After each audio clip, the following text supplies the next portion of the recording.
All right. Hey, it's Bernard, and I've got a whole bunch of new friends here. We're going to have a lively discussion today. We appreciate anybody who drops in and has questions or things you want to talk about.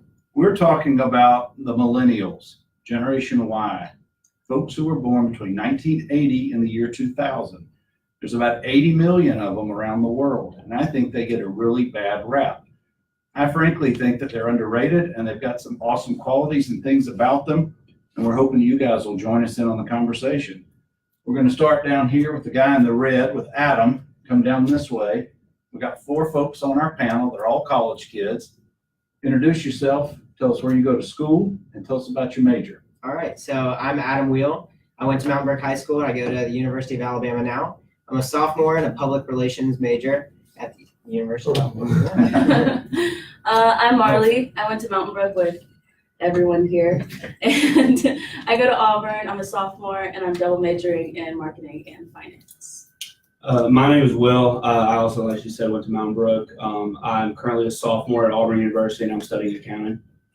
I'm William, and I'm a sophomore at Alabama. I'm from Mountain Brook and currently studying sports media and journalism, especially with a focus on sports. Very good. What years are you guys? I meant to ask. Adam? We're all sophomores. All sophomores. All So you're in sophomores. your second year of school. Yes, sir. And all right, I'm going to read a couple of things to you guys, and this might make you a little mad, but this is supposed to generate a little conversation. And if you guys who are watching this, just if you got any questions or things you want to comment, let's see them. Throw them into the comment section. All right, this is from different things that I've read, and take it for what it's worth. But millennials have been, for many years now, it's been argued that your generation are narcissists, open-minded, do-gooders, emphasize more on yourself. You're called Generation Me. However, as part of that, part of your mindset, supposedly, is that you want flexible work schedules, more me time on the job, and nearly nonstop feedback and career advice from your supervisors. I'm not done yet. You're supposedly lazy and coddled. However, you're also more civic minded than the generation, my generation, Generation X. When it comes to accomplishments, such as merely participation in sports, you expect to be rewarded. Those types of things. And you also, lastly, have unrealistic expectations of a working life. And I don't believe these things, but this is what so-called experts out there, that's what they have to say. And any of you watching, I know I see that we got Edward, Julie, Emily, Delane, Randy. Thank you guys for tuning in. And anybody, if you've got comments or questions, let's hear them. With all of this awesome supposed descriptions of your generation, I'm going to throw some questions to you. And we'll start with Adam. Adam, I want you to give a brief description, and this question's for all of you guys. Chime in whenever you want. Give a brief description of your generation. Well, I think we are innovative, and a lot of what you were saying, I think, has to do with the big movement of social media and what we see online today. I also believe that we are selfish because we want to boast our best self out there to the internet, and because we see what other people are doing and we want to be like them, or we want to give off the best version of ourselves. So I think the internet has a big reason to why you're saying that. However, I think our generation is very creative and we're very curious, so we're good with technology. So I think it's going to be great in the future. Okay. Marley? Just to touch on the narcissism part, I think that comes from, we look at ourselves more than any other generation, just because of all the pictures we take in Snapchat, and like we can look at ourselves on our phones, and like it's just like such a foreign concept to us that people used to go all day without looking at themselves. And I think back to what Adam was saying, like we want to put on our best selves all the time, so we have to make sure we look perfect just to portray what we want the world to see. And I think that's where the narcissism comes from. What about you guys? Yeah, I think to go off that again, I think part of the other thing that comes with the narcissism, I don't really think it's more so that we're narcissistic. I think it definitely comes off that way with some people. And there definitely are some people who are very narcissistic. But I think part of it is that, like Marley said, that we're always trying to put our best self out there. And that's because that's what everyone else seems to be putting out there. Mm-hmm. And so, it's the kind of thing where if you might see that if, let's say you have 200 friends on Snapchat or something, and 10 of them have stories that they're at a party or something on a night when you just decided to stay in, it can make you feel like you missed out, even though only FOMO. 5% of the people that you follow on Snapchat happen to be going out that night. It can make you feel like you didn't do anything. Who's going to post crappy pictures of themselves? Exactly. I mean, somebody who really doesn't care for you may post a crappy picture of you. Yeah. Your enemies or somebody. Everybody wants to put their best self out there. Sure. And thing with our generation is that we want to do that, like Will, Marley, and Adam were saying. I think as a generation, like Adam was talking about, we're very creative. We want to try things a different way. I feel like the people in generation, call us Generation Y. I think Generation X is your generation is very hardworking, very determined, and I think that Generation Y and our generation, we're kind of looking for not a way out, but maybe an alternative route and ways to kind of not skirt around problems, but to kind of find new ways and new solutions and be innovative, which can be accepted by the above generation or rejected. But I think it's for the most part, in terms of the creativity, it's trying to find alternate ways, and that goes for work, it goes for recreation, things to do and stuff like that. And so I think there's just a big balance of perception of what each generation sees as hard work and stuff like that. And I think you just hit on something really good. You know how I had mentioned there's a lot of negative about your generation. There's also a lot of positive, and I'd like to see the positive. But the older generations, they pick and choose what they want to see out of your generation. And you guys are having to fight the ever evolving technological changes, because there's something new with some other social media platform every week, whether it's Snap, Instagram, whatever it is, and you're just trying to find your place in the world. And just because you may find a quicker way to do something doesn't mean you're lazy. Frankly, I think it means you're smart and you're catching on. And I think the older generations think that we're lazy just because we are used to getting things like immediately. Just with like all the technology, we're not used to having to wait Instant very long gratification. for things. Mm-hmm. And that may come off as lazy sometimes, but it also is why we're so, I don't know how to put this, like focused on getting what we want. Mm-hmm. And like that can also lead to being very hardworking and very determined, but it can also come off as lazy and taking advantage of things. Marley, you're how old now? 20, 19? Mm-hmm. When you were 14 and 15, as opposed to the age that you are now, if you didn't get an immediate response to a text or a snap, how did that make you feel when you were a younger teen as opposed to now? Same way, or have you evolved a little bit where you don't I've expect evolved a little it? bit because I know I'm busy and everyone else is busy, but back then it was a hit to my ego, Mhm. just being like, well, they don't like me anymore, Or like I forget to respond to things all the time Mhm. now that I actually have things happening, That's right. But That's right. when I was younger, I have to admit, if you didn't respond immediately to me, I was like, well, that's fine, I guess. I know Adam better than I just met you guys. I know he's got a job in college. Are any of you guys doing internships or jobs right now?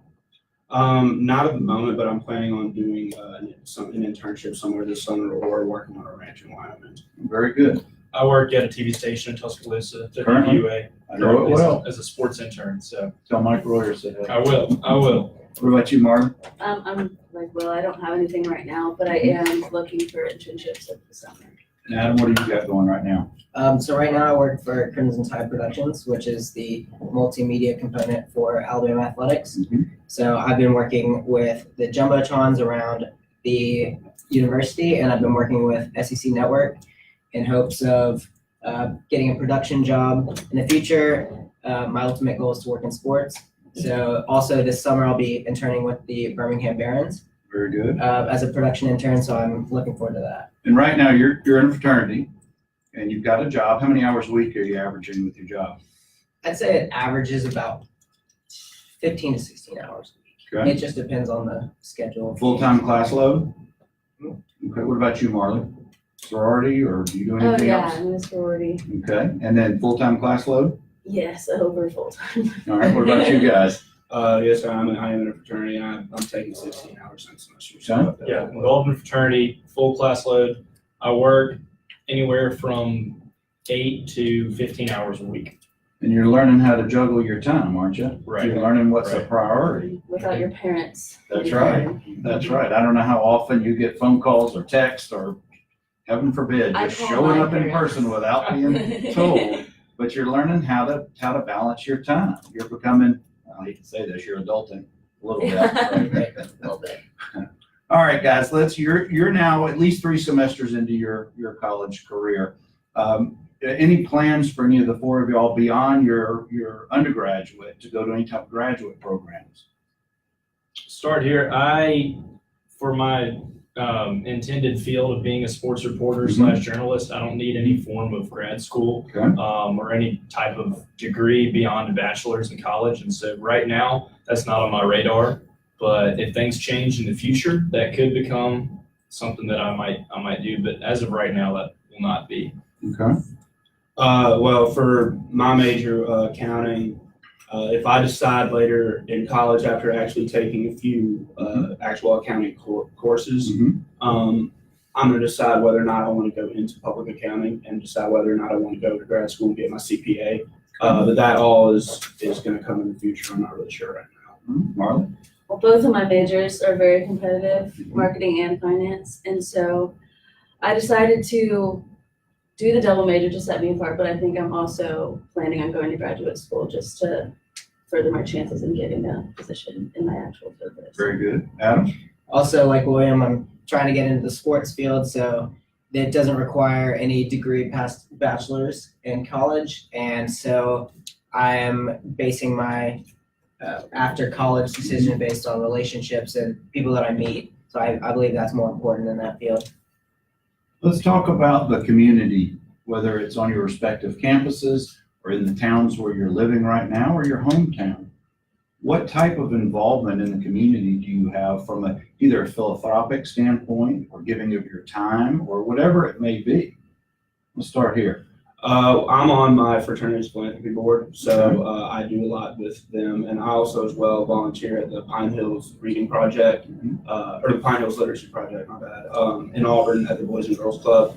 We read to kids who don't have anyone who can teach them to read at home or at school or anything like that. And we just go and spend a couple hours with them and just read to them and hang out with them for a little bit. And you do that with some of the fraternity guys? I do that with a program called Impact Auburn. It's a volunteer program that they have a schedule every week for for what times they're going to go to certain volunteer programs, and you just show up at the meeting spot before every program, and they take you with them. Very good. Very good. What about you guys? I actually do Pine Hills too. I didn't know you did that. Yeah. And then my sorority's philanthropy is something I'm really passionate about. It's Children's Miracle Network hospitals. So we have events throughout the year, and I just really try to give my all to all of those because I'm pretty sure Children's Miracle Network hospitals has impacted everyone in some way or another. Sure. And so I'm just really passionate about it. It's one of the reasons I chose to go where I am.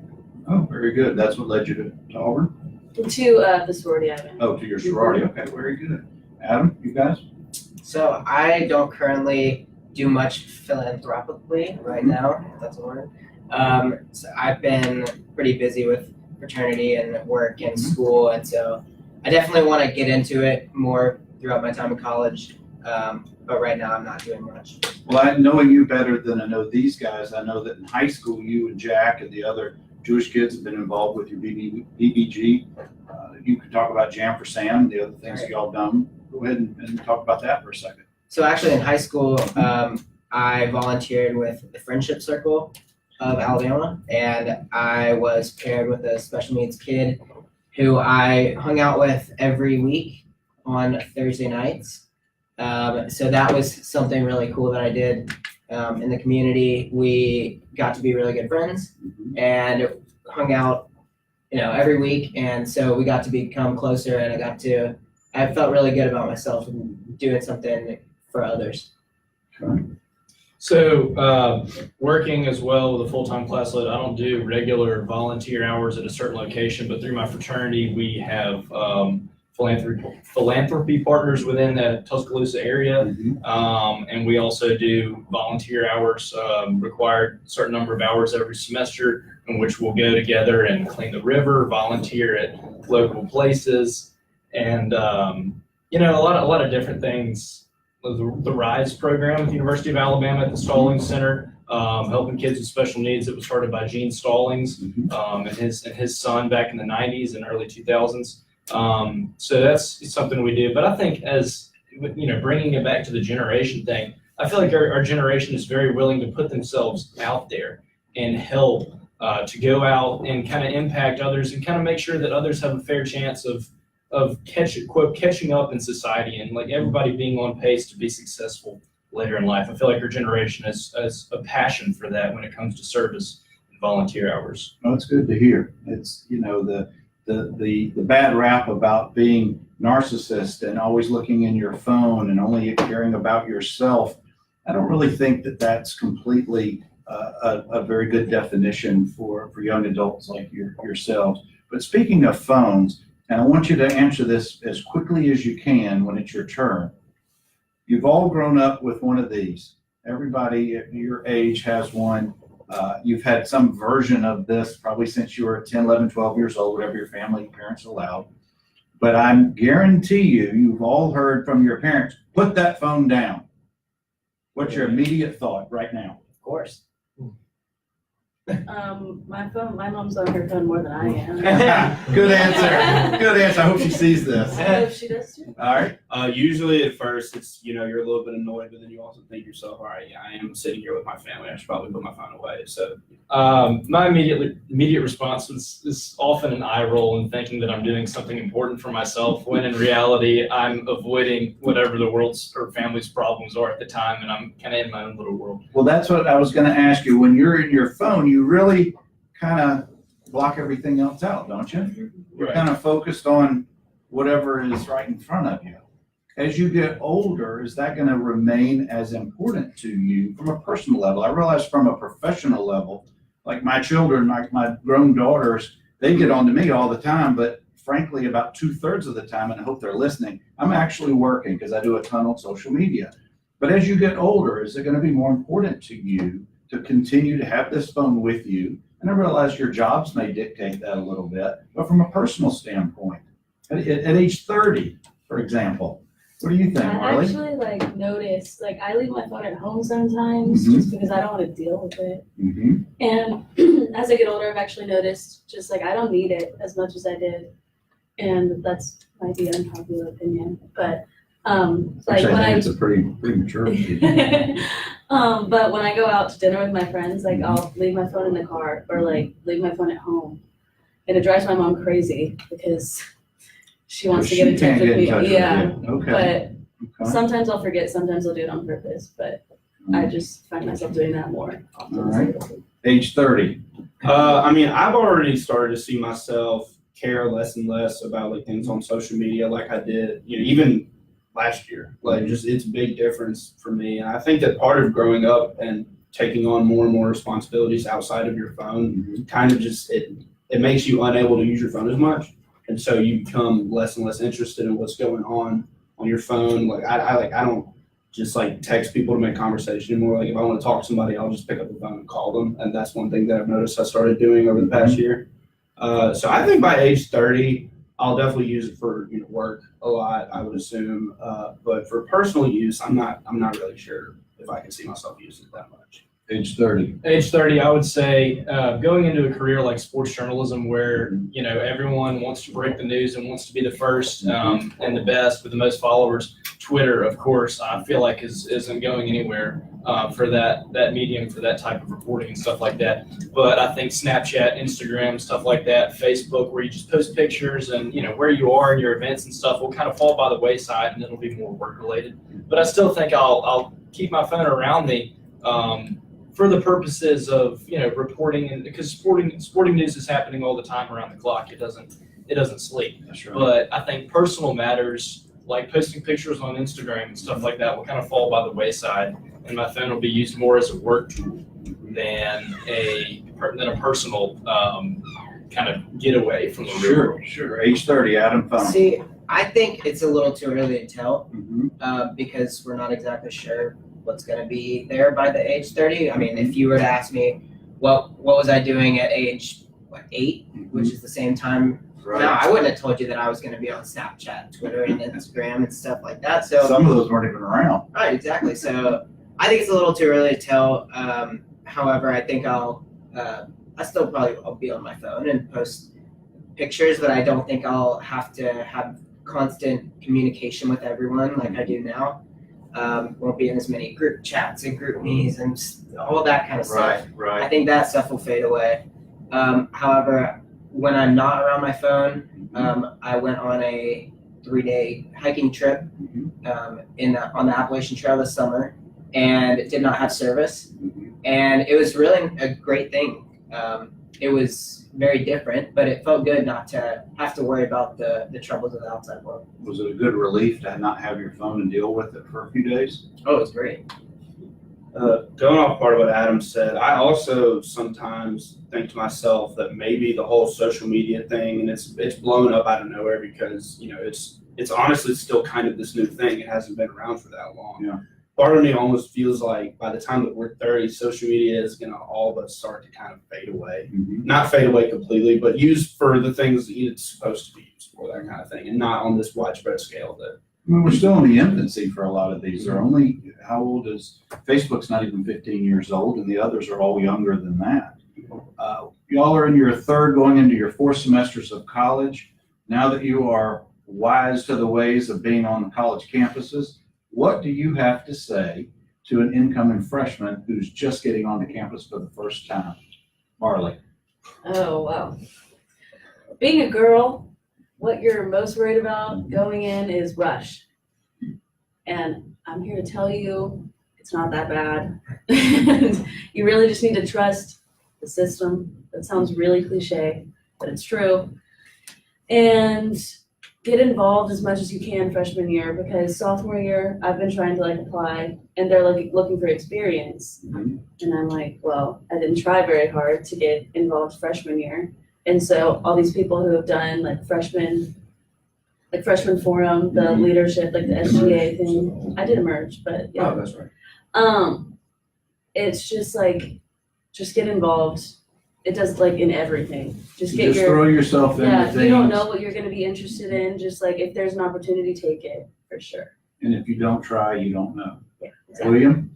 I would say college is what you make it in terms of getting involved, in terms of studying what you want to study. You can be involved as much as you want or as little as you want. And then when you kind of find that groove, whether it's October or November-ish, kind of when people start hitting their stride in that first semester, freshman year, you kind of see where your path is and what you want to do and who you want to be in college, and you don't have to establish your identity anymore at that point. So don't really worry about it. It's all in your hands though. The card is in your plate. Things aren't going to come to you. You have to go to those things, and it is what you make it. You can make it a busy, you can make it a studious, you can make it fun, you can make it all the above. And so really just kind of put yourself out there and be willing to try new things, and college is what you make it. Will? I would say get off to a good start academically, especially your first and your first and second semester, especially your first, because I know some of my pledge brothers, they're going to be playing catch up for the rest of their college, and that's because they decided to mess around and in their first semester with a sub 2.0 GPA. And so now they're just going to be playing catch up for the rest of college, which myself, I had above a 3.0 for my first semester. And ever since then, it's given me somewhat sort of a leeway. It gives me room to improve, but it Sure, also keeps sure. me from dropping too far from everyone has one bad semester. So, also, So you have more than one. yeah, and also create good study habits early on. I know for a lot of freshmen, they want to, hit the ground running and, get involved and, go out and, do a bunch of stuff, as much stuff as they can. And especially if you join a fraternity or sorority your freshman year, that could take up a lot of your time, especially the first semester. And so during that time, go ahead and create good study habits. Don't wait until the night before to study for tests. It's a bad habit that I am trying to kick currently, but I would definitely say get off to a good start and create good study habits. All right, Adam. I'd say one of the biggest things that hasn't been mentioned yet is balance. I think that is one of the biggest things in college because you are on your own now. You most likely are going from someone taking care of you to taking care of yourself and, again, to create your own future. So it's really, I think camp has given me kind of an advantage in taking care of myself when I was thrown 10, 13-year-olds that I had to take care of. That's right. So, I believe balance is one of the biggest things because, it's great to go out on a Friday night, Saturday night, like go have fun. But when it comes down to it, and there's no one to tell you, hey, you need to study. It's your job to tell yourself, hey, I need to get this done. So it's all about balance, in my opinion. Guys, we and I appreciate all of your input. We're getting close to being finished, and I really can't thank you guys enough for so far. Guys, we're talking with 4 just very impressive young student athletes or athletes who I guess, did y'all play any? I know you played some sports. Anybody play sports? I played soccer for a couple of years. I was the high school mascot for 3 years. Nice, William. I was I ran a little bit, so I guess I was an athlete. You're an athlete. Well, Was. it's I played emphasis on soccer from like 4 on, and then I sang for a long time. Very good. And I know Adam's played a bunch of different sports over the years.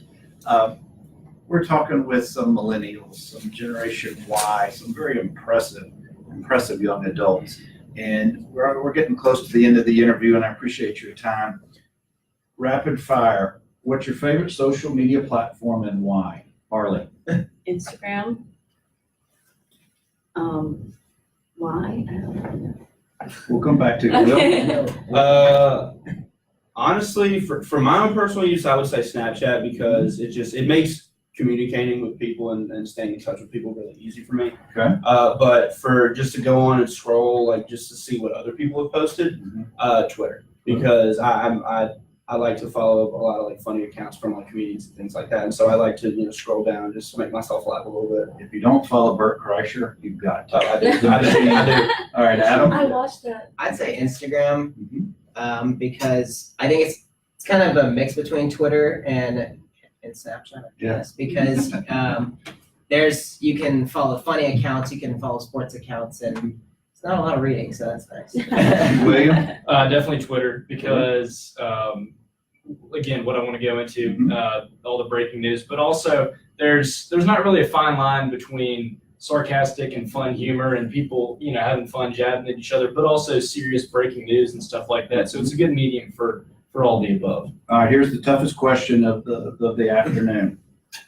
All parents worry about their children in college. Make no mistake about it, no matter how great your relationship is with your parents. What is it that you want to tell parents in general about how college kids are doing these days? If you believe that you raise your child the right way and with the right principles and moral compass, whatever it is, and you feel comfortable in the way that they've grown up, sending them off to college should be no doubt. There should be no doubt in your mind because you've had 18 years with them and you've given them 18 years of teaching and lessons, and now it's their time to go out and for you to trust them, for parents to put their trust into their kids and trust that what they've taught them will stick and will last them the rest of their lives. Very good. Adam? I mean, it's kind of hard to follow that. So I'm gonna say retweet on that, but I'm also gonna say just trust the system. Like everything happens for a reason, and if your kid doesn't make it in college, everything's gonna happen for a reason, no matter what. So there's really no worry sending your kid off to college, especially if you, again, like William said, have raised them right and you think it's time for them to go.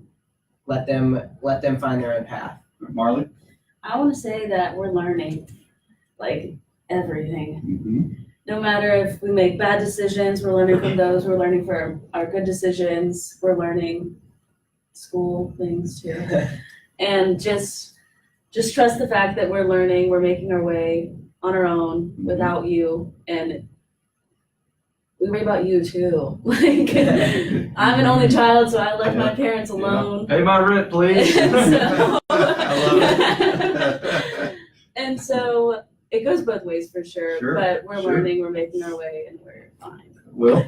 I would say, honestly, just to go off of what they've all said, try to sort of like what Marley said, keep a good distance, but also stay close. Which I know that kind of seems counterintuitive, but my parents don't. If my parents were texting and calling me 3 or 4 times a day, how you doing? Have you studied today? All that kind of stuff. I mean, that would get annoying after a while. You think? But but if they were to just go weeks without texting me, and then I would feel sort of like I like a little bit too on my own. And Sure, so I think sure. that it's part of the same thing as as your kid grows older, they take on more responsibilities, Sure, but sure. they get more freedom.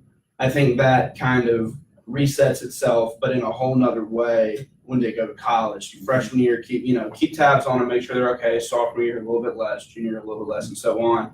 Because if you have a freshman in college, that means the chances are within 5 years they're going to be out on their own, living by themselves. And so That's right. they not That's only have to use advice that you've taught them and are continuing to teach them, but they have to learn the stuff on their own too. Very good.